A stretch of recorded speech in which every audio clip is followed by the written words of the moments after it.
নমস্কাৰ আজিৰ এই ভিডিঅ'টো কেৱল বৃষ ৰাশিৰ জাতক জাতিকাসকলৰ বাবে প্ৰস্তুত কৰা হৈছে 2025 বৰ্ষত বৃষ ৰাশিৰ জাতক জাতিকাসকলৰ দিনবোৰ কেনেদৰে পাৰ হ'ব তাৰ বিষয়ে আলোচনা কৰিম আজিৰ এই ভিডিঅ'টোৰ যোগেৰে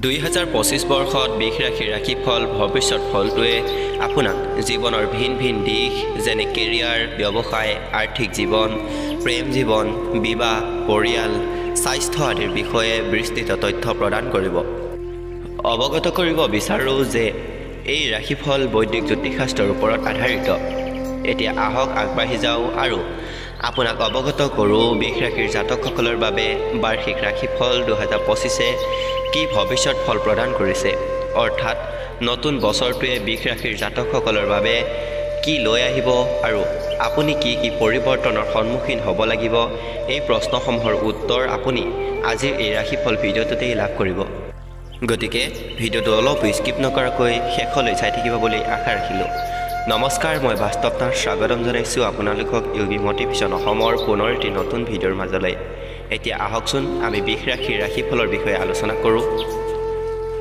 2025 বৰ্ষৰ বৃষ ৰাশিৰ ৰাশিফল অনুসৰি জ্যোতিষশাস্ত্ৰত ৰাশি চক্ৰৰ দ্বিতীয় ৰাশি হৈছে বৃষ ৰাশি অৰ্থাৎ পৃথিৱীৰ তত্ত্ব ৰাশি বৃষ ৰাশিৰ স্বামীগ হৈছে শুক্ৰ দেৱতা সেয়েহে এই ৰাশিৰ জাতকসকলে সাধাৰণতে আনক সমৰ্থন কৰে আৰু স্বভাৱত তেওঁলোক কেজুৱেল হয় বিলাসিতা আৰু সৃষ্টিশীল কৰ্মৰ প্ৰতি তেওঁলোকৰ আকৰ্ষণ থাকে এই ৰাশিৰ স্বামী গ্ৰহ শুক্ৰ মহাৰাজ 29 জুন 2025 পৰা নিজৰ ৰাশিত বিৰাজমান হ'ব এনে পৰিস্থিতিত এই ৰাশিৰ জাতকসকলে ইতিবাচক ফল প্ৰাপ্ত কৰিব 2025 বৰ্ষৰ সময়খিনিত ছায়াগ্ৰহৰ ৰূপত ৰাহু কুম্ভ ৰাশি আৰু কেতু সিংহ ৰাশিত উপস্থিত হ'ব যেতিয়া ৰাহু কুম্ভ ৰাশিত দশম গৃহত স্থিতি হ'ব তেতিয়া কেতু সিংহ ৰাশিত চতুৰ্থ গ্ৰহত স্থিত হ'ব এনে পৰিস্থিতিত এই বিষয়টোৱে পূৰ্বৰ বিষয়টোৰ তুলনাত আপোনাক মধ্যমীয়া সফলতা প্ৰদান কৰিব অৱশ্যে বৃহস্পতি গ্ৰহে আপোনাক ব্যক্তিগত বিকাশৰ বাবে উৎসাহিত কৰিব লগতে ই ভ্ৰমণৰ প্ৰতিও আপোনাৰ আগ্ৰহ বৃদ্ধি কৰিব বুলি কৈছে যিসকল জাতকে একেলগে কেইবাটাও ভাষা শিকি আছে তেওঁলোকৰ বাবে সেয়া ভৱিষ্যতে যথেষ্ট ফলদায়ক প্ৰমাণিত হ'ব বুলি কোৱা হৈছে অৱশ্যে 2025 বৰ্ষত ৰাহুৰ কুম্ভ ৰাশিত আৰু কেতুৰ সিংহ ৰাশিত উপস্থিতিয়ে আপোনাৰ জীৱনৰ সুখ সুবিধা হ্ৰাস কৰিব পাৰে যাৰ ফলস্বৰূপে আপোনাৰ আৰাম কম হ'ব পাৰে প্ৰিয় বন্ধুসকল আহকচোন পলম নকৰি 2025 বৰ্ষত বৃষ ৰাশিৰ ৰাশিফলৰ বিষয়ে আলোচনা কৰোঁ প্ৰথমতে আমি আলোচনা কৰিম বৃষ ৰাশিৰ জাতকসকলৰ কেৰিয়াৰৰ বিষয়ে বৈদিক জ্যোতিষশাস্ত্ৰত সুন্দৰকৈ উল্লেখ কৰিছে যে 2025 বৰ্ষৰ মে মাহৰ পিছত কৰ্ম ভাল ফল লাভ কৰিব কাৰণ বৃহস্পতি গ্ৰহ আপোনাৰ চন্দ্ৰ ৰাশিৰ দ্বিতীয় গৃহত স্থিত হ'ব কেৰিয়াৰৰ কাৰক গ্ৰহ হিচাপে শনি দেৱতা মাৰ্চ মাহৰ 2025 পৰা আপোনাৰ একাদশ গৃহত স্থিত হ'ব এনে অৱস্থাত ই কেৰিয়াৰৰ ক্ষেত্ৰত আপোনাৰ মান সন্মান বৃদ্ধি কৰিব লগতে এই সময়ছোৱাত আপুনি চাকৰিৰ ক্ষেত্ৰত পদোন্নতি আৰু ইনচেন্টিভৰ দৰে অন্যান্য লাভালাভ প্ৰাপ্ত কৰাৰ যোগ আছে অৰ্থাৎ 2025 বৰ্ষৰ বৃষ ৰাশিৰ ৰাশিফলে কয় যে এই ৰাশিৰ জাতকসকলৰ বাবে 2025 বৰ্ষটোৰ দ্বিতীয় ভাগ অৰ্থাৎ এপ্ৰিল মাহৰ পিছৰ সময়খিনি কেৰিয়াৰৰ দৃষ্টিকোণৰ পৰা অধিক অনুকূল হ'ব এই লোকসকলে কামত কৰা কঠোৰ পৰিশ্ৰম আৰু প্ৰচেষ্টাৰ বলত স্থিৰতা লাভ কৰিবলৈ সক্ষম হ'ব যি মে মাহৰ পিছত আপোনাৰ বাবে সম্ভৱ হ'ব কাৰণ এই সময়খিনি লাভকাৰী গ্ৰহ হিচাপে আপোনাৰ দ্বিতীয় গ্ৰহত লাভ স্থিতিত থাকিব যেতিয়া মাৰ্চ মাহ 2025 শনি দেৱতা আপোনাৰ একাদশ গৃহত স্থিত হ'ব তেতিয়া ই কেৰিয়াৰৰ জৰিয়তে ধন সম্পত্তি বৃদ্ধি কৰিব যাৰ ফলস্বৰূপে আপোনাৰ বৃত্তিগত জীৱনলৈ সুস্থিৰতা আহিব 2024 বৰ্ষৰ তুলনাত এই বৰ্ষটো আপোনাৰ কেৰিয়াৰৰ দিশত লাভ কৰিবলগীয়া সফলতাৰ ক্ষেত্ৰত ভাল হ'ব আৰু ই আপোনাৰ প্ৰচেষ্টাৰ ফলস্বৰূপে হ'ব এইবাৰ আলোচনা কৰিম বৃষ ৰাশিৰ জাতকসকলৰ চাকৰিৰ সম্বন্ধে যিসকল জাতক জাতিকাই চাকৰিৰ সন্ধানত আছে তেওঁলোকে 2025 চনৰ মাৰ্চ মাহৰ পিছত নতুন চাকৰি লাভ কৰিব পাৰে। এই ধৰণৰ সুযোগৰ ফলত আপুনি সন্তুষ্ট অনুভৱ কৰিব। লগতে এই লোকসকলে নতুন চাকৰি, পদোন্নতি আৰু অন্যান্য লাভালাভ প্ৰাপ্ত কৰিব পাৰে। আনহাতে যেতিয়া বৃহস্পতি গ্ৰহে মে মাহত নিজৰ ৰাশি পৰিৱৰ্তন কৰে, আপোনাৰ চন্দ্ৰ ৰাশিৰ দ্বিতীয় গৃহত প্ৰৱেশ কৰিব, তেতিয়া ই চাকৰিত আপোনাৰ বিকাশৰ গতি দ্ৰুত কৰি তুলিব। চাকৰিৰ ক্ষেত্ৰত আপুনি আত্মবিশ্বাসেৰে পৰিপূৰ্ণ হৈ থাকিব। আপুনি কৰ্মক্ষেত্ৰত নিজৰ নেতৃত্ব ক্ষমতাৰ প্ৰদৰ্শন কৰিব আৰু এনে পৰিস্থিতিত আপুনি নিজৰ এই ক্ষমতাক নিজৰ সহযোগী আৰু জ্যেষ্ঠ বিষয়াসকলৰ সন্মুখত প্ৰদৰ্শন কৰিবলৈ সক্ষম হ'ব। এইবাৰ আপোনালোকক কম বৃষ ৰাশিৰ জাতক জাতিকাসকলৰ আৰ্থিক জীৱনৰ বিষয়ে। 2025 বৰ্ষৰ বাৰ্ষিক ৰাশিফলৰ ভৱিষ্যতবাণীয়ে প্ৰকাশ কৰিছে যে বৃষ ৰাশিৰ জাতকসকলৰ উপাৰ্জন বৰ্ষটোৰ দ্বিতীয় 3 মাহত অৰ্থাৎ মে মাহৰ পৰা জুলাই পৰ্যন্ত সময়ছোৱাত ভালে থাকিব, কাৰণ এইখিনি সময়ত মাৰ্চ মাহৰ পৰা শনি মহাৰাজ আপোনাৰ একাদশ গৃহত স্থিত হ'ব। মে মাহৰ পিছত বৃহস্পতি গ্ৰহৰ স্থিতি অনুকূল হ'ব আৰু এনে অৱস্থাত ই আপোনাৰ জীৱনলৈ ধন সম্পত্তি কঢ়িয়াই আনিব। কিন্তু ইয়াতে উল্লেখ কৰিছে যে 2025 বৰ্ষৰ প্ৰথম 6 মাহ অৰ্থাৎ জানুৱাৰীৰ পৰা জুনৰ সময়খিনিত আপুনি ধন হানিৰ সন্মুখীন হ'ব পাৰে। গতিকে ইয়াৰ ফলস্বৰূপে আপোনাক সাৱধানে থকাৰ পৰামৰ্শ প্ৰদান কৰিছে।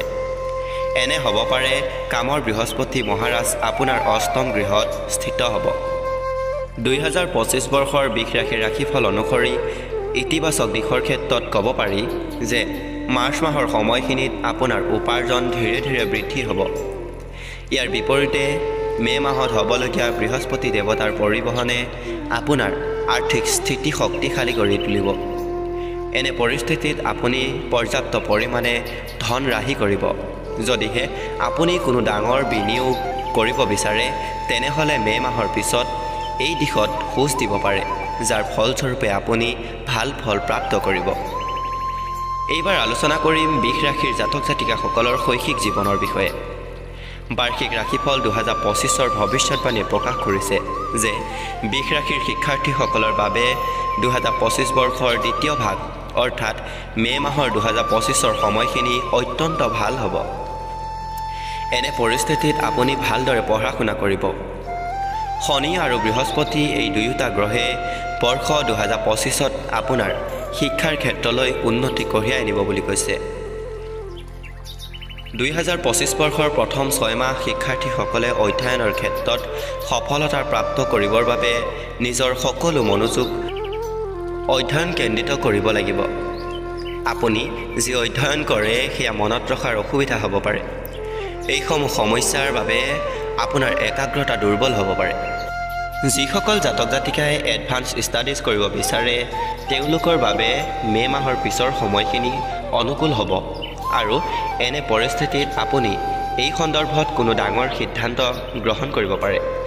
প্ৰিয় জাতক জাতিকাসকল, এইখিনিতে আপোনালোকক অৱগত কৰিব বিচাৰোঁ যে মে মাহৰ পূৰ্বে আপোনাৰ দ্বাৰা উচ্চ শিক্ষাৰ সন্দৰ্ভত গ্ৰহণ কৰা যিকোনো সিদ্ধান্ত আপোনাৰ বাবে চিন্তাৰ কাৰণ হৈ পৰিব পাৰে।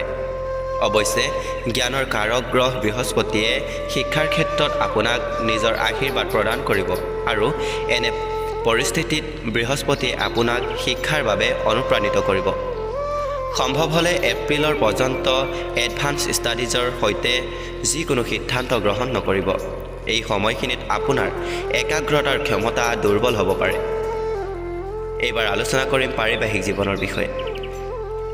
বৃষ ৰাশিৰ বাৰ্ষিক ৰাশিফল 2025 ভৱিষ্যতবাণী কৰিছে যে 2025 বৰ্ষৰ মে মাহৰ পিছত বৃষ ৰাশিৰ জাতকসকলৰ পাৰিবাৰিক জীৱন লাভ হ'ব, কাৰণ এই সময়খিনিত হ'বলগীয়া বৃহস্পতি গ্ৰহৰ পৰিবহণ আপোনাৰ বাবে অনুকূল হ'ব। এনে পৰিস্থিতিত আপোনাৰ ঘৰ পৰিয়ালত সুখ শান্তি, সৌষ্ঠৱ, পাৰম্পৰিক বুজাবুজি আদি দেখা যাব। অৱশ্যে শনি দেৱতাৰ একাদশ গৃহত উপস্থিতিয়ে আপোনাক পৰিয়ালৰ দায়িত্ব নিজৰ কান্ধত ল'বৰ বাবে আৰু ঘৰত চলি থকা সমস্যাসমূহ দূৰ কৰিবৰ বাবে অনুপ্ৰাণিত কৰিব। 2025 বৰ্ষৰ বৃষ ৰাশিৰ ৰাশিফল অনুসৰি বৃষ ৰাশিৰ জাতকসকলে এই সময়খিনিত নিজৰ সংগীৰ সৈতে প্ৰেমময় সময় কটাব আৰু লগতে আপোনালোক দুয়োৱে পৰস্পৰৰ সৈতে চিন্তাধাৰাসমূহ শ্বেয়াৰ কৰা দেখা যাব। এনে পৰিস্থিতিত আপোনাক প্ৰসন্ন আৰু সন্তুষ্ট কৰা দেখা যাব। এই জাতকসকলৰ মেজাজ যথেষ্ট ভালে থাকিব আৰু ইয়াৰ ফলস্বৰূপে আপুনি নিজৰ হাঁহিমুখীয়া স্বভাৱৰ জৰিয়তে পৰিয়ালৰ সদস্যসকলক মনোৰঞ্জন কৰিব পাৰিব আৰু ফলস্বৰূপে তেওঁলোকক সুখী হোৱা দেখা যাব। এইবাৰ আপোনালোকক কম 2025 বৰ্ষত বৃষ ৰাশিৰ জাতক জাতিকাসকলৰ প্ৰেম আৰু বৈবাহিক জীৱনৰ ওপৰত। বৃষ ৰাশিৰ বাৰ্ষিক ৰাশিফল অনুসৰি 2025ত বৃষ ৰাশিৰ জাতক জাতিকাসকলৰ প্ৰেম আৰু বৈবাহিক জীৱনৰ বাবে মে' মাহৰ পিছৰ সময়খিনি উত্তম হ'ব, কাৰণ এপ্ৰিল মাহৰ 2025 পৰ্যন্ত সময়ছোৱাত আপুনি প্ৰেম জীৱনত কিছু উত্থান পতনৰ সন্মুখীন হ'ব পাৰে। লগতে আপুনি প্ৰেমৰ সৈতে জড়িত বিষয়ত বিফলতাৰ সন্মুখীন হ'ব পাৰে, কিন্তু মে' মাহৰ পিছত আপুনি প্ৰেম জীৱনত সফলতা লাভ কৰিবলৈ সক্ষম হ'ব। যদিহে আপুনি বিবাহপাশত আবদ্ধ হ'ব বিচাৰে তেনেহ'লে মে'ৰ পিছৰ সময়খিনি এনে কৰিবৰ বাবে ভাল হ'ব, কিন্তু এই মাহৰ পূৰ্বে এনে নকৰাটোৱে ভাল। আনহাতে আপোনাৰ দশম গৃহত স্থিত ৰাহু আৰু চতুৰ্থ গৃহত স্থিত কেতুৱে আপোনাৰ বৈবাহিক জীৱনৰ সমস্যা উৎপন্ন কৰিব পাৰে। যদিহে আপুনি বিবাহ কৰোৱাৰ কথা ভাবিছে তেনেহ'লে এপ্ৰিল মাহৰ পৰ্যন্ত এই সিদ্ধান্ত পিছুৱাই দিয়ক, কাৰণ এই সময়ছোৱাক অনুকূল বুলি ক'ব পৰা নাযায়। আপোনাৰ ৰাশি স্বামী আৰু বিবাহৰ কাৰক গ্ৰহ শুক্ৰৰ স্থিতি 29 জুনৰ পৰা 26 জুলাইলৈ যথেষ্ট ভাল হ'ব।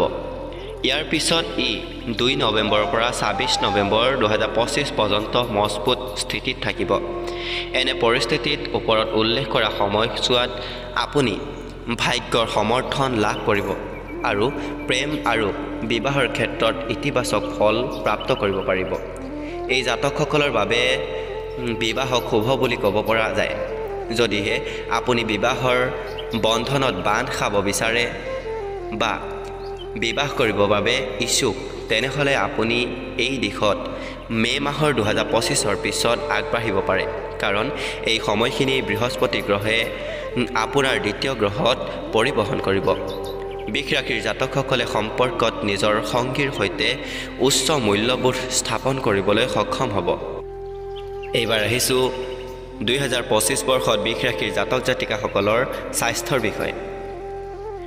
বাৰ্ষিক ৰাশিফলে প্ৰকাশ কৰিছে 2025 বৰ্ষত বৃষ ৰাশিৰ জাতকসকলে এপ্ৰিল মাহৰ 2025 পৰ্যন্ত নিজৰ স্বাস্থ্যৰ প্ৰতি মনোযোগ দিব লাগিব, যি আপোনাৰ দুৰ্বল ৰোগ প্ৰতিৰোধৰ ক্ষমতাৰ বাবে হ'ব পাৰে।